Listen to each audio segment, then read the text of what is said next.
Hi, this is Kayla Clinch and welcome to my EDST Assignment 1. Before I get into anything important, all this work is theoretical as I unfortunately don't have access to school students. Firstly, I'd like to share why we use technologies in the classroom as briefly as possible. Technology is so incredibly important because it gives not just students but teachers a wider view of the world and what goes on around it. There is no limit to the educational factors that can be gleaned from the internet, such as facts on specific topics, tutorials, and games that teach general capabilities. Teachers can also go onto websites to find out how to make their classroom environment more interesting and how to scaffold lessons that include every student's needs. In most classrooms in Australia, students have access to a wide range of evolving media such as printers, iPads, computers, scanners, visual cameras, and etc.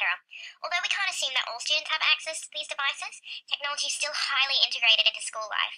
Most schools are getting aboard the tech train to engage the students in this highly technology-based world.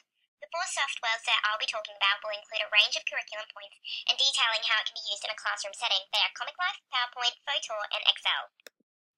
Software application that I used was Comic Life. I thought this would be a great way to introduce a student to a unit that can be from anywhere between literacy and science to get the students engaged. After being introduced to doing their own comics in class, the students would then be encouraged to use a wide range of vocabulary that reflects the learning area. It can also be used to assess their sentence structure and understanding of literature. Comic Life could be a great formative assessment piece. For instance, I could check on the students' progress to see if they understand the concepts of the topic we're learning about, and if the vocabulary suits the topic in any information they have learned and have demonstrated through the comic. I'd love to see the students do a creative piece for a science learning area for a topic like photosynthesis, or their understanding of the layout and literacy of their own heroic comic books.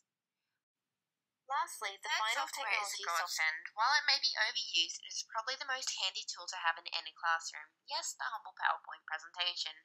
For this software, I used 2 children's books that would accommodate for higher order thinkers and for students who may need an extra hand with the content. As you can see, the first activity, Wombat Stew, has links to YouTube and can be used as a whole class or individual task that can be used as a formative assessment. Then, there is also the second activity for Wombat Stew, where the students have to click and grab the words that match the synonym, antonym, content descriptor. This can also assess the students' hand-eye coordination and how proficient they are in using a simple piece of technology. The second activity, the Stone Lion, while made for higher order thinkers, it is not exclusively for them. I took into consideration that not all students would be able to read what is in their PowerPoint, so I added some audio to help them make the decisions. Also, if they get the answer wrong, then it leads them to a right or wrong section where they can read what the mistake was and then move on to the next question. That software piece that I used was Photor. This activity encourages the students to use pictures they have taken or created or pictures they have found off the internet. Unfortunately, I don't think this software could be used by itself. It would have to be in conjunction with another activity, such as documenting their walk through a rainforest and editing the pictures to highlight what they've learned, or making the pictures reflect how they felt about certain parts of the tour. Unfortunately, the curriculum doesn't have much to do with creating pictures, so again, it would have to be an activity in conjunction with another. But this activity would be great for students who learn kinesthetically and for students with EALD. As it's more artistic rather than a verbal activity, the students can manipulate the software to represent what they want to say without the need of words. It could also be used as a formative piece where the students can write their thinking on the pictures they took or what their understanding of the image is.